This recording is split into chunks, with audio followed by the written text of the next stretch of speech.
Estamos de volta. O programa de hoje é sobre 10 dicas para uma boa gestão dentro do seu condomínio. Se você perdeu o primeiro bloco, volte e assista, que as 3 primeiras dicas já foram dadas.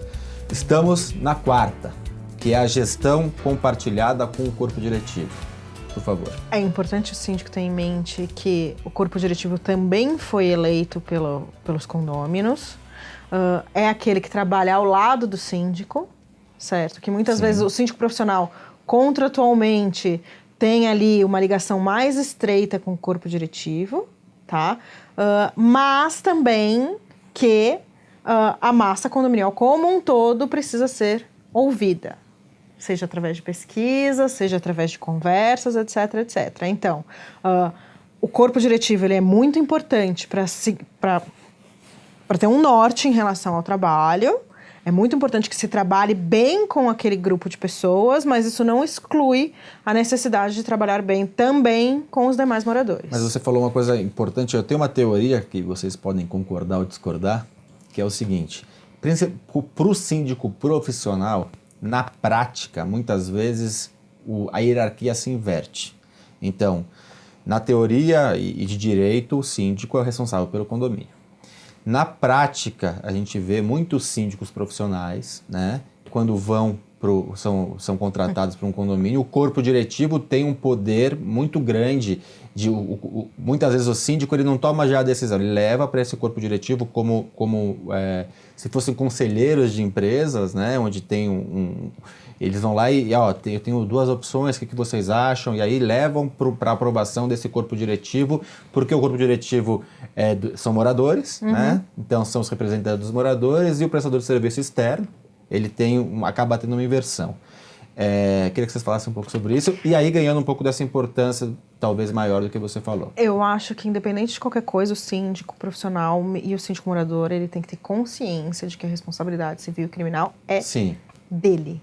Então, essa maleabilidade, ela tem que ter um limite, certo?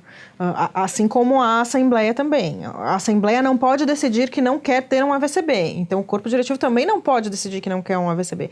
Então, depende da atitude do síndico. E não pode te levar para um caminho errado, Exatamente. Né? Às vezes você tem 2 caminhos possíveis certos, né? Exatamente. Então, assim, na resolução daquele problema, você tem 3, até às vezes 4 alternativas. Você leva isso para o corpo diretivo, expõe e, em conjunto, decide. Mas não necessariamente, não, eles não quiseram resolver, eles não querem tratar sobre isso e eu não vou tratar. Só para deixar claro, uma coisa é acabar invertendo um pouco a hierarquia, outra coisa é virar pau mandado. Exatamente. Né? Senão vira o laranja, né? Exatamente. Tomar cuidado com isso. A pessoa não tem a coragem de estar à frente para não ter que ter um embate com os demais moradores. Então eles colocam um síndico profissional, que aí o tonto vai lá e... Nem, né? Exatamente. Acrescenta. Acaba sendo normal um síndico profissional ser eleito porque algum dos conselheiros ali tem o perfil de síndico, mas não quer a responsabilidade. E aí ele senta na cadeira de conselho e se sente síndico. Então é uma relação que tem que ter bastante cuidado. Eu acredito que um conselho atuante é muito importante para o síndico, sobretudo o síndico que não mora no condomínio, que é o síndico profissional, e que às vezes não acompanha o dia a dia do condomínio, até por não estar lá 24 horas por dia, por não dormir acordado dentro do condomínio. Esse pessoal do conselho consegue passar muito mais informações e trazer uma riqueza de detalhes nas reuniões, etc., nas discussões, que permite que o síndico esteja mais preparado para a assembleia e para o dia a dia em si.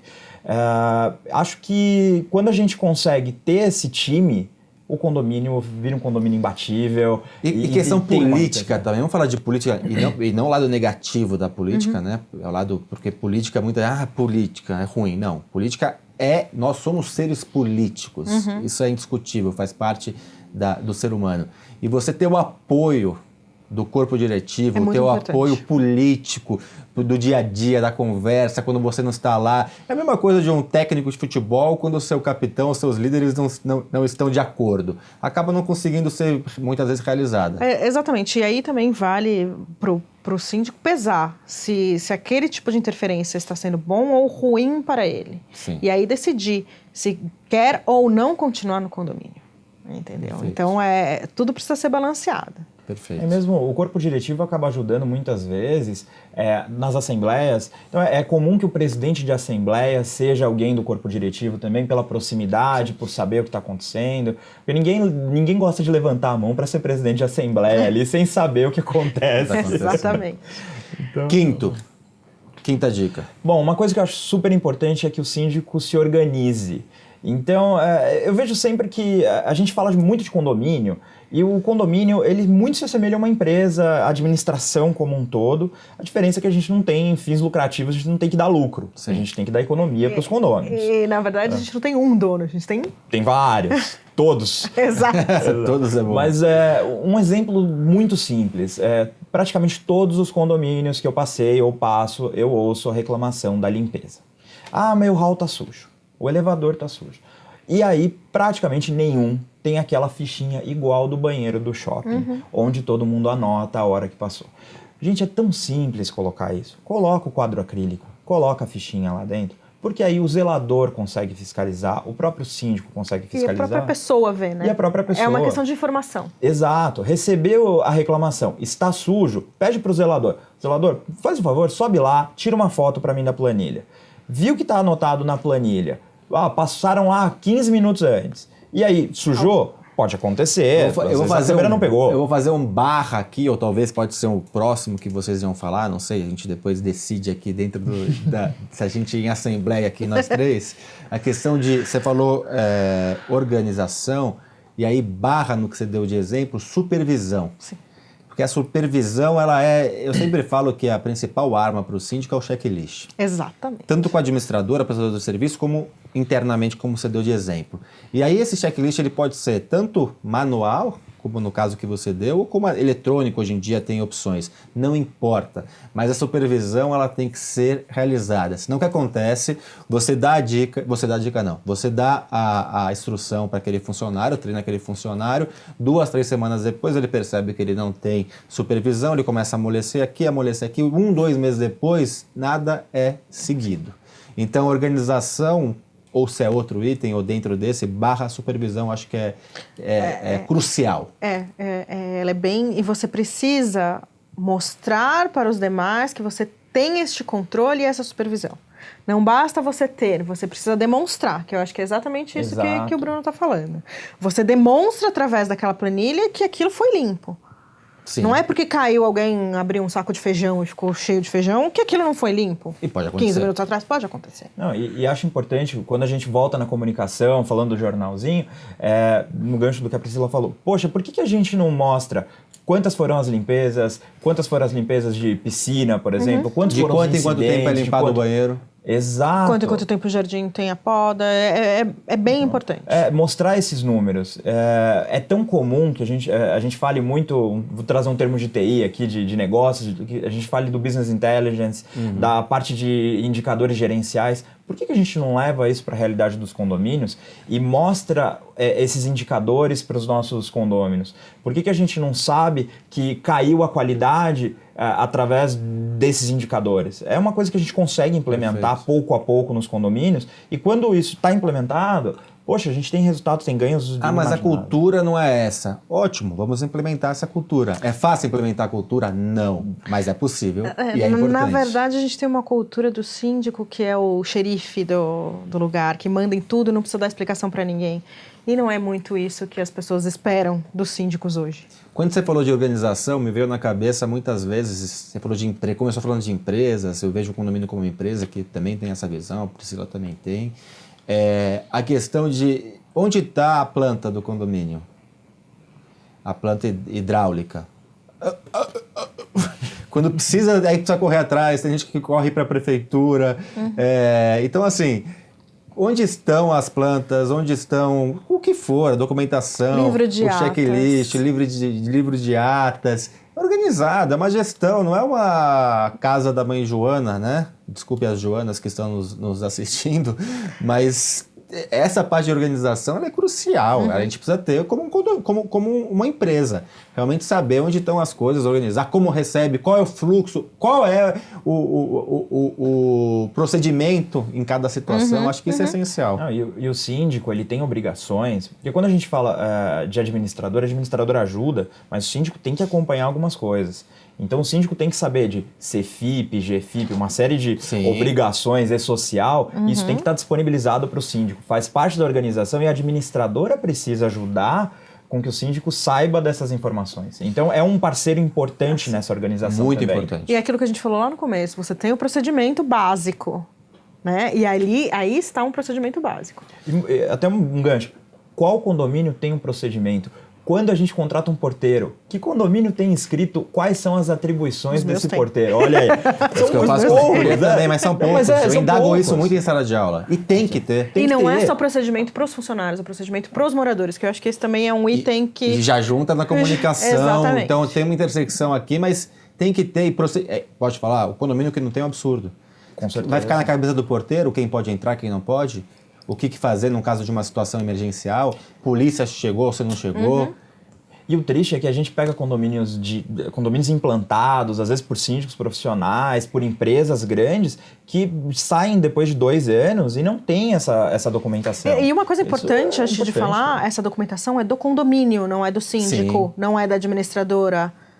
O síndico e o administrador têm o dever de realizar enquanto estão ou quanto são, né? E disponibilizar isso para as próximas... E para todos os moradores de maneira organizada. Tem que ser público, tem que ser aberto para os condôminos, né? Sim, como moradores não, condôminos, exatamente. Quando a gente trata de questão de segurança, às vezes é um pouco delicado, talvez alguns desses procedimentos sejam restritos ao conselho, ao corpo diretivo, mas... Mas aí os emergenciais de ação, mas agora os protocolos, os procedimentos de entrada, de quem pode entrar, de como entrar, do que tem que fazer. Sexto. Se a gente já falou aqui, eu acho que uns 100, mais ou menos, né? Mas vamos pontuando, mesmo a gente pode ter que pegar algumas... Eu acho que o procedimento, que o Bruno falou, tanto do procedimento para os funcionários, quanto o procedimento para os moradores. Procedimento é muito importante. Então, vamos supor, você quer mudar, ou você quer fazer uma reforma. O procedimento para a reforma, ele tem que estar escrito, ele tem que estar já... Não vai ser um para o Ricardo, um para o Bruno e outro para a Priscila, porque a Priscila é mais legal que o Ricardo, então, você não precisa entregar RT. Não, todo mundo precisa fazer a mesma coisa. Não, e não tem que também ser criado o procedimento na hora que vai ter a reforma. Exatamente. Então, isso precisa ser público. E aí a gente entra lá na questão da transparência, na questão da comunicação, então, é tudo... Eu tenho um caso muito emblemático de um síndico que implementou o sistema de clausura de entrada no condomínio e uma semana depois ele ligou pedindo demissão de um porteiro porque o porteiro estava abrindo os 2 portões ao mesmo tempo. E aí eu falei para ele que primeiro que ele devia ter colocado intertravamento de portões. Exato, né? Pra não e a depender. Segunda coisa, se ele tinha instruído o porteiro que não podia abrir os 2 ao mesmo tempo. Ele falou, qualquer um sabe disso. Falei, mas como qualquer um? Você sabe a história desse porteiro, de onde ele veio, o que ele sabe, o que ele não sabe? Então não é assim qualquer um sabe. A gente precisa instruir, criar procedimentos e ter a instrução, o treinamento e a supervisão. E procedimentos de acordo com o público, né? O meu guia de morador, ele tem a linguagem diferente do meu guia de prestador de serviço. Então, isso tudo precisa ser observado pelo síndico. Um gancho importante, eu acho, nisso, hoje nós temos muitos condomínios que têm serviço terceirizado. Então, você não tem funcionário próprio. Teoricamente, o zelador não pode chegar lá e dar instrução direta. Ele tem que passar essa instrução pelo supervisor, etc. Quando você tem esse manual escrito, fica muito mais fácil de você solicitar ao supervisor que... quando chegou um novo funcionário, um novo colaborador dessa terceirizada, treine ele assim. Esse é o procedimento, quero todo mundo aqui e às vezes até ganhar essas horas, né? Porque o colaborador pode ser treinado na própria dependência anteriormente da empresa terceirizada e depois ele vem já pronto só para fazer os ajustes finais no condomínio. Esse programa tá tão bom que, na verdade, ele não vai ser 2 blocos, ele vai ser 4 blocos, tá? Nós vamos invadir o programa da semana que vem, porque acho que é muita informação. Chegamos ao 6º, ainda tem o 7º, 8º, o 9º e o 10º. E você que está em casa terá, então, na terça-feira, a continuação desse programa com mais dicas importantes para a gestão do seu condomínio ou dos seus condomínios. Até semana que vem.